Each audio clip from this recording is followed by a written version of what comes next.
Next question है noun का 11। Question 11 है 30 kettles were found wandering on the road. इस सेंटेंस में एक वर्ड यूज हुआ है दैट इज कैटल। कैटल का एक्चुअल में मतलब होता है मवेशी। अगर एक है तो भी हम इसे कैटल ही बोलेंगे, और अगर एक से ज्यादा है तो भी हम इसे हमेशा कैटल ही बोलेंगे। मतलब इसका सिंगुलर एंड प्लूरल बिल्कुल सेम होता है। इसमें कभी भी एस और ईएस नहीं आता, चाहे 30 कैटल हो या 30,000 हो या 30 लाख हो, तो इसमें कभी भी एस और ईएस का हम यूज नहीं करेंगे। तो आंसर होगा 30 cattle were found wandering on the road. Were तो आएगा क्योंकि कैटल टोटल कितने हैं 30, एक से ज्यादा होते ही आने वाली जो वर्ब है वो तो बहुवचन आनी ही है, ये तो सही है, लेकिन कैटल्स नहीं होगा। तो आप एक चीज हमेशा ध्यान रखना, कैटल्स होता ही नहीं है। आप यूज करेंगे जैसे कैटल हो गया, शीप हो गया, डीर हो गया, ये सारे वर्ड्स इनमें कभी भी एस नहीं आता, चाहे ये एक हो या एक से ज्यादा हो। नेक्स्ट क्वेश्चन है commanders in chief orders arrived late and the forces had to retreat. अब यहां देखिए commanders in chief, commander in chief का ऑर्डर, उनका आदेश। तो जैसे मैंने क्या बोला, राम का आदेश है, तो राम का आदेश राम का ऑर्डर है, ठीक है। तो राम हमने पूरा वर्ड लिख दिया, का के की के लिए एफस्ट्रॉफ एस लगा दिया, और आदेश है तो उसकी इंग्लिश क्या होती है, ऑर्डर। तो राम्स ऑर्डर हुआ, राइट। अब यहाँ पे राम का ऑर्डर नहीं, कमांडर इन चीफ का ऑर्डर है, तो आपको क्या करना था, कमांडर इन चीफ का, तो एफस्ट्रॉफ एस, ऑर्डर तो ऑर्डर, तो इन्होंने ऑर्डर्स लिखा है, ठीक है। तो कमांडर इन चीफ ऑर्डर्स, तो कमांडर इन चीफ ने क्या ऑर्डर दिया वो बताया गया है। अब यहाँ पे देखिएगा इन्होंने जो सेंटेंस में यूज किया है एफस्ट्रॉफ एस, वो गलत जगह पर यूज किया है, यहाँ नहीं बल्कि इन्हें यहाँ यूज करना चाहिए था। तो आंसर इसका आता commander in chief's orders arrive late and the forces had to retreat. अब सेंटेंस बिल्कुल करेक्ट होगा। नेक्स्ट क्वेश्चन क्या है 13। These data is very useful to arrive at this conclusion. In data की बहुत ज्यादा जरूरत थी, बहुत ज्यादा यूजफुल थे ये डेटा इस कंक्लूजन तक पहुंचने के लिए। अब यहाँ पर जो सेंटेंस नंबर 13 है इसमें एक वर्ड यूज हुआ है डेट इज डेटा। डेटा अपने आप में एक प्लूरल बहुवचन वर्ड होता है। इसका अगर आप सिंगुलर फॉर्म देखेंगे तो डेट इज डेटा। अपन डेटम जनरली कम पढ़ते हैं तो अपन को काफी ऑड लगता है कि डेटम क्या है, लेकिन एक्चुअल में डेटम ये सिंगुलर वर्ड होता है। इसका अगर बहुवचन प्लूरल बनाओगे तो डेटा बनेगा, ठीक है। तो ये अपने आप में एक बहुवचन वर्ड है। बहुवचन के साथ आने वाली वर्ड कैसी आएगी, बहुवचन आएगी। तो यहाँ पे आप क्या यूज करेंगे, आर। तो these data are very useful to arrive at this conclusion। कई सारे स्टूडेंट्स को ये भी एक इशू ये भी आ सकता है, ये भी डाउट आ सकता है कि मैम जरूरी थोड़ी है डेटा के साथ वर्ब प्लूरल बनाएं, हम डेटा को डेटम भी तो कर सकते थे ना। तो डेटम करते तो सेंटेंस नहीं हो जाता, दीज डेटम इज वेरी हो जाता, फिर तो सेंस ऐसे आ जाता, लेकिन ये ऐसा नहीं होगा। अब यहाँ देखिएगा किस तरीके से यूज होगा कि दीज डेटम नहीं होगा, दीज जो एक वर्ड यूज हुआ है ये अपने आप में एक बहुवचन वर्ड है, प्लूरल वर्ड है। तो इसके साथ आने वाला जो नाउन है ये हमेशा बहुवचन आता है। तो दीज के साथ यहाँ पे जो नाउन आएगा वो डेटा बिल्कुल सही है, समझ में, क्योंकि बहुवचन है तो इसलिए हम यहाँ पे वर्ब को चेंज करेंगे, सिर्फ ओनली एक चेंजेस करेंगे। लेकिन अगर आप यहाँ पे डेटम यूज करते हैं तो आपको यहाँ पर डेटम के साथ दो चीजें यूज करनी पड़ेंगी, डेटम और दीज को हटाकर फिर यहाँ दिस करना पड़ेगा। तो दो चीजें आप लगाओगे, इससे अच्छा है एक चीज लगाओगे। हालांकि ऑप्शन नंबर ए में है तो आप कैसे भी करते चल जाता, लेकिन ये अलग अलग होती तो आपको ये चीज सोचनी पड़ती।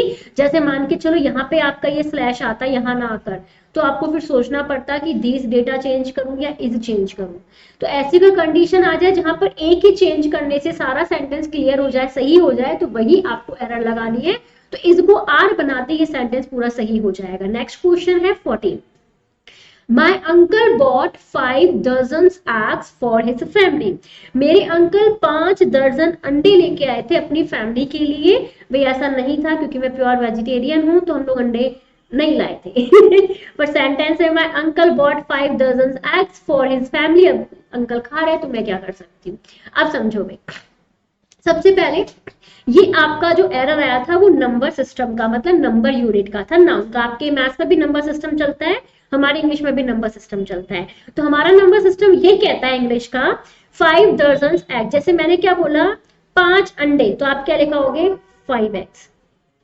अब 5 अंडे 5 eggs, लेकिन अगर मैं 5 की जगह बोल दूं 5 दर्जन अंडे, तो आप क्या लिख दोगे 5 दर्जन eggs।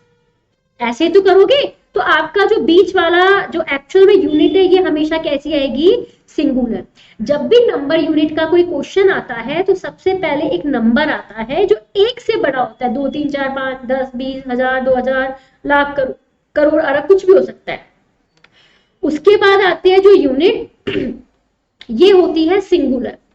इसके बाद आता है आपका नाउन और ये होता है आपका प्लूरल, राइट। तो उस हिसाब से दर्जन को आपको एस हटाना चाहिए, तो आंसर आएगा माय अंकल बॉट 5 दर्जन। 5 मेरा नंबर हो गया, दर्जन मेरी यूनिट होगी जो सिंगुलर आएगी, और एक्स मेरे नाउन हो गए जो प्लूरल आएंगे। लेकिन आप इनको रटोगे, रूल्स रेगुलेशंस को याद करोगे, इंग्लिश और टिपिकल होती चली जाएगी। इसलिए सबसे इजी फंडा बिल्कुल बेसिक से है जो अपन डे टू डे लाइफ में बोलते हैं 5x। तो 5 अंडे ही बोलते हैं, कोई 5 एग तो नहीं बोलता ना, हमेशा एग्स ही बोलता है।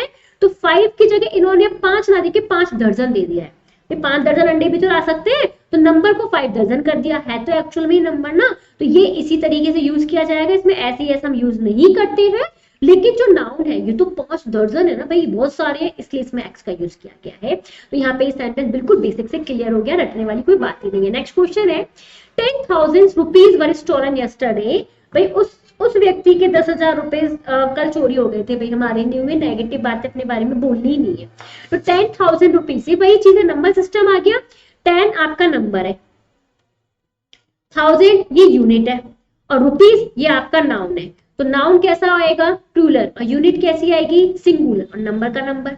तो नंबर आपका 10 है, 1000 जो कि ये यूनिट है ये सिंगुलर आएगी, तो उसमें से आपको ये एस हटाना पड़ेगा। रुपीज ये प्लूरल आएगा। आप इसको ऐसे समझ सकते हैं 10 बॉयज। कितने लड़के खड़े हैं, 10 लड़के, लेकिन अब लड़के 10 नहीं 10,000 खड़े हैं, तो 10,000 बॉयज, तब भी तो यही लिखोगी। अब इस नंबर को मैंने बस इंग्लिश के टर्म पे लिख दिया है 10,000। बात तो सेम ही है ना।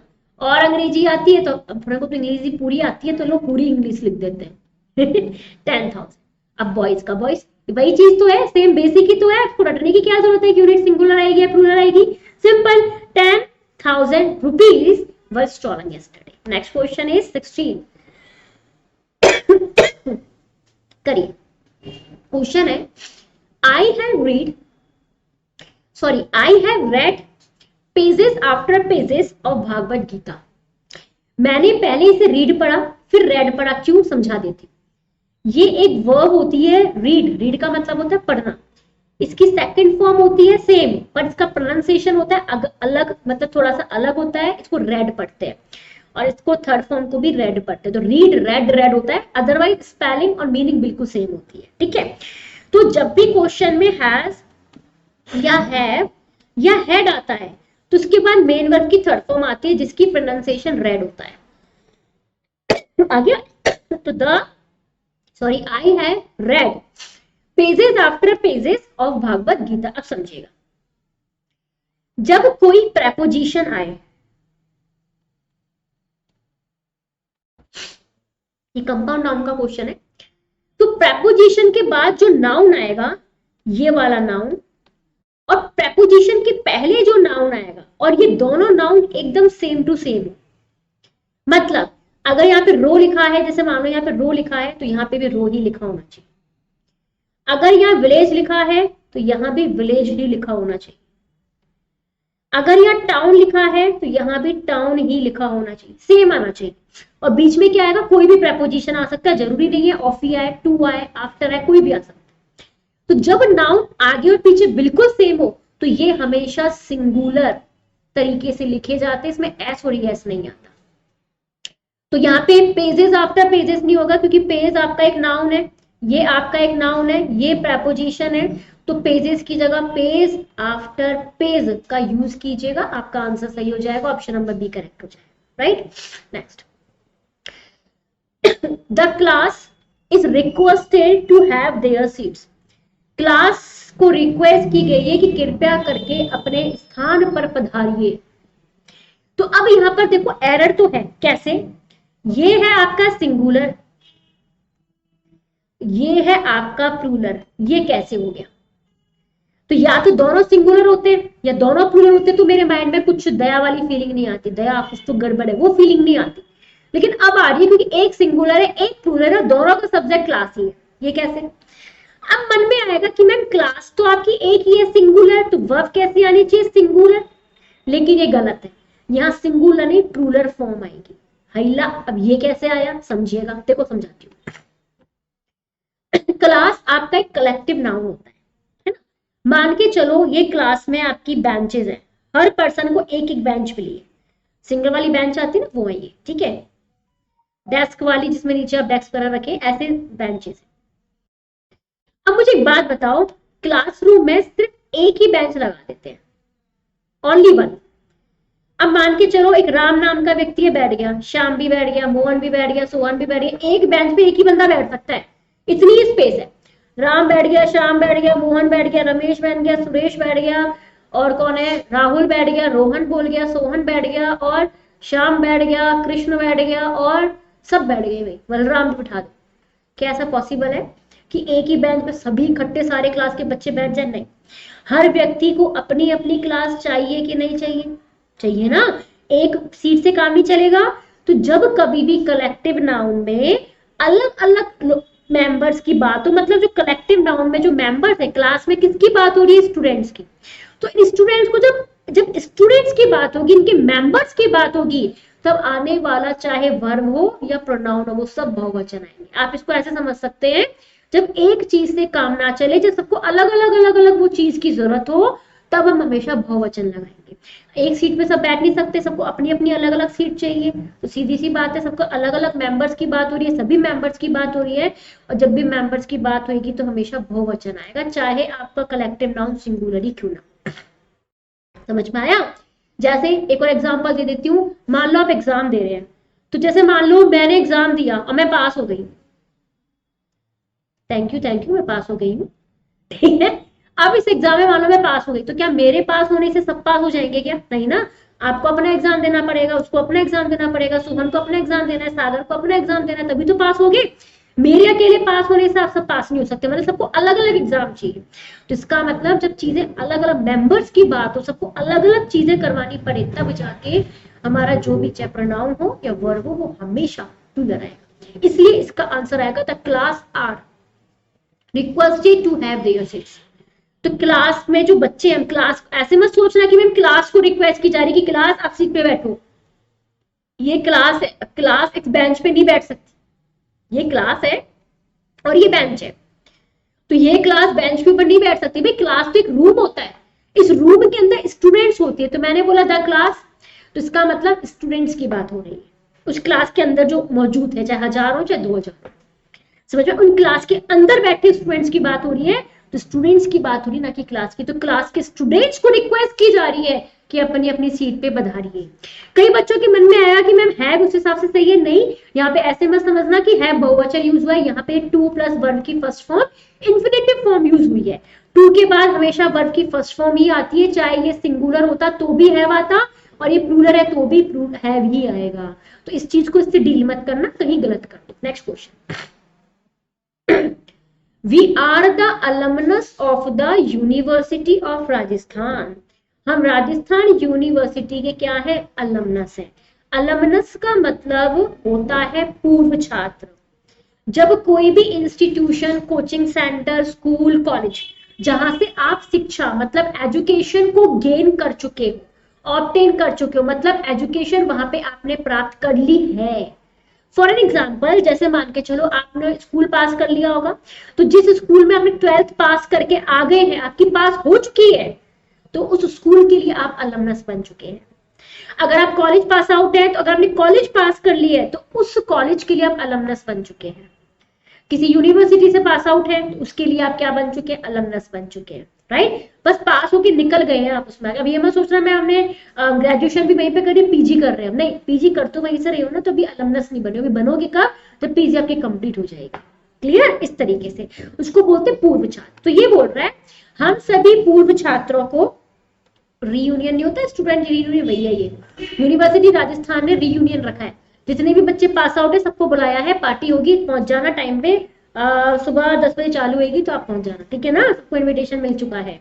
तो यहाँ पे वी आर द अलमनस। अब यहाँ पे एक बात बताओ, जो यूनिवर्सिटी राजस्थान यूनिवर्सिटी है उसके जितने भी पूर्व छात्र हैं उन सभी को आमंत्रित किया गया है, तो एक छात्र को थोड़ी किया गया है। जैसे मैंने कहा मेरे को किया, बाकी सबको नहीं किया, भाई सबको किया है जितने भी पूर्व छात्र थे, मतलब बहुत सारे बच्चे। और बेटा अलमनस का बहुवचन रूप अलमनी होता है। इस वर्ड के एंड में एस आ रहा है देखने पे ऐसा लग रहा है कि ये बहुवचन है, बट ये बहुवचन नहीं है, ये एक सिंगुलर नाउन है, सिंगुलर वर्ड है, जिसका मतलब है एक पूर्व छात्र।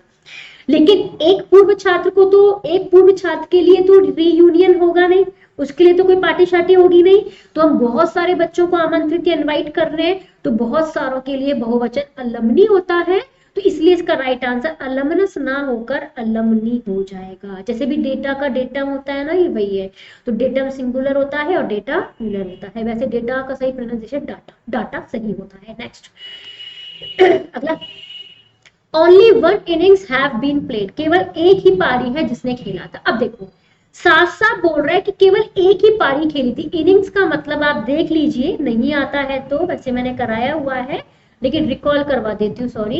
यहाँ देखो इनिंग्स का मतलब होता है पारी, जैसे अपन नहीं बोलते ये मेरी पारी का है, ये अच्छा पर एग्जाम सॉरी हम जैसे क्रिकेट होती है, क्रिकेट में भी दो पारियां होती है ना, तो ऐसी पारी जैसे हम बोलते हैं एक पारी मेरी खेलेंगे, हमारी टीम खेलेगी, दूसरी पारी आपकी टीम खेलेगी, तो उन पारियों को इंग्लिश में इनिंग्स बोलते हैं। एक पारी खेलोगे तो भी इनिंग्स है एक से ज्यादा खेलोगे तो भी इनिंग्स है। तो कुछ ऐसे वर्ड होते हैं जिनके एंड में हमेशा एस आता है, चाहे एक हो या एक से ज्यादा हो, हमेशा एस ही लेते हैं। जैसे ट्राउजर्स, आप घर में जो ट्राउजर्स पहनते हो वो हमेशा एस में ही खत्म होता है, चाहे एक लाओ, दो पहनो, चाहे 5 पहनो, ट्राउजर्स ही होगा। सेम सीरीज, इसमें भी हमेशा एस ही आता है, चाहे आप कितनी ही सीरीज की बात करो, एक की बात करोगे तो भी सीरीज है, एक से ज्यादा की बात करोगे तो भी सीरीज ही होगा। तो कुछ ऐसे वर्ड्स होते हैं जैसे बिलोज, इसका मतलब वो फूकनी होता है, जैसे चूल्हा होता है ना, तो चूल्हे में जैसे अपन ये कोयला वगैरह या फिर लकड़ी वगैरह डालते हैं तो उसको फूकते हैं ना, उस फूकनी को बिलोज बोलते हैं। तो बेलोज या ब्लोज, ये इसमें एस आएगा हमेशा, चाहे ये एक हो या एक से ज्यादा। हालांकि मुझे इसका थोड़ा सा डायग्राम आता है बनाना, मैं बना सकती हूँ। ऐसा होता है, ऐसे ऐसे इसका ये हैंडल होता है, और इन हैंडलों को ऐसे ऐसे करते हैं, और ये जो यहाँ पे होल है ना, यहाँ से हवा निकलती है। इतना वो जुगाड़ लगाएगा, अपन तो क्या करते हैं, सरिया टाइप नहीं आती वो, बस गोल गोल चलना चाहिए, फूकना चालू कर देते हैं, वही बिलोज उसकी वो बोलते हैं। तो ये ऐसे है, एक बिलोज की बात हो या 10 की, वो बिलोज ही रहेगा, सेम इनिंग्स का इनिंग्स रहेगा। तो आप ऐसे मत समझना 1 है तो आप ऐसा हटा दो, ये गलत हो जाएगा, क्योंकि इनिंग्स होता है, इनिंग नहीं होता। तो ये तो सही है। अब इनिंग कितनी थी इनिंग्स कितनी थी, 1, तो इसका मतलब वर्ब भी कैसी होगी, सिंगुलर या हैज आएगा। Clear. Next, politics is an interesting subject, यही राजनीतिक विज्ञान जो आप पढ़ते ही है, पॉलिटी पढ़ते ही वही है, पॉलिटिक्स एक बहुत ही इंटरेस्टिंग सब्जेक्ट है, बिल्कुल है भाई। अब यहाँ देखिएगा जैसे इकोनॉमिक्स हो गया, पॉलिटिक्स हो गया, और मैथमेटिक्स हो गया, मैथमेटिक्स और एथिक्स हो गया, मतलब ऐसा कोई भी सब्जेक्ट जिसके एंड में ICS आए, फिजिक्स हो गया, इस तरीके से। तो अगर कोई भी सब्जेक्ट ले लो, पॉलिटिक्स ले लो, इकोनॉमिक्स ले लो, एथिक्स ले लो, अगर ये सेंटेंस में एक सब्जेक्ट एक विषय की तरह यूज हुए हैं तो आने वाली जो वर्ब है वो हमेशा सिंगुलर रहती है। लेकिन अगर इनका यूज कोई अनदर सेंस में हुआ है, किसी और ही अर्थ में हुआ है, तब आने वाली वर्ब हमेशा बहुवचन होती है, ये हमेशा ध्यान रखना। बट यहाँ पे आप देखो पॉलिटिक्स एक बहुत ही बेहतरीन, अच्छी और इंटरेस्टिंग सब्जेक्ट है, विषय के तौर पे यूज हुआ है, तो इस बिल्कुल सही होगा। आई होप क्लियर है। तो अब मूव करते क्वेश्चन नंबर 21।